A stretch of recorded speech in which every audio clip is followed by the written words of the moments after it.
કેમ છો મિત્રો? નવા વર્ષની આપ સર્વેને હાર્દિક શુભકામનાઓ। જો તમારે ગયા વર્ષમાં ડેન્ટલ ટ્રીટમેન્ટ કરાવવી પડી છે, ડેન્ટલ ટ્રીટમેન્ટ પાછળ ખૂબ ખર્ચો કરવો પડ્યો છે અને દાંતનો દુખાવો સહન કરવો પડ્યો છે, અને જો તમે ચાહો છો કે આવનારા આ નવા વર્ષમાં તમારે ડેન્ટલ ટ્રીટમેન્ટની જરૂર ના પડે, ડેન્ટલ ટ્રીટમેન્ટ પાછળ ખર્ચો ના કરાવવો પડે, તો આજનો આ વિડીયો તમારા માટે છે। નવા વર્ષમાં તમારા દાંત સ્વસ્થ રહે તેના માટે આ 5 ટિપ્સ તમે જો ફોલો કરશો તો તમને દાંતનો પ્રોબ્લેમ નહીં થાય। સવારે અને રાત્રે સૂતી વખતે રેગ્યુલર 2 ટાઈમ બ્રશ કરવાનું રાખો।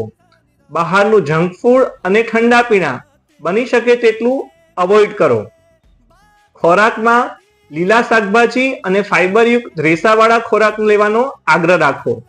સવાર અને રાત્રિના જમણના વચગાળાના સમયમાં સ્ટીકી ખોરાક લેવાનું ટાળો, અને ડેન્ટલ ટ્રીટમેન્ટ માટે પ્રોબ્લેમ ના થાય તેના માટે નિયમિત ડેન્ટિસ્ટની 1 વર્ષમાં વિઝિટ અવશ્ય લો, અને અગર તમે ડેન્ટલ ટ્રીટમેન્ટ કરાવી છે તો દર 6 મહિને પણ ફોલોઅપ લઈ શકાય છે। Thank you.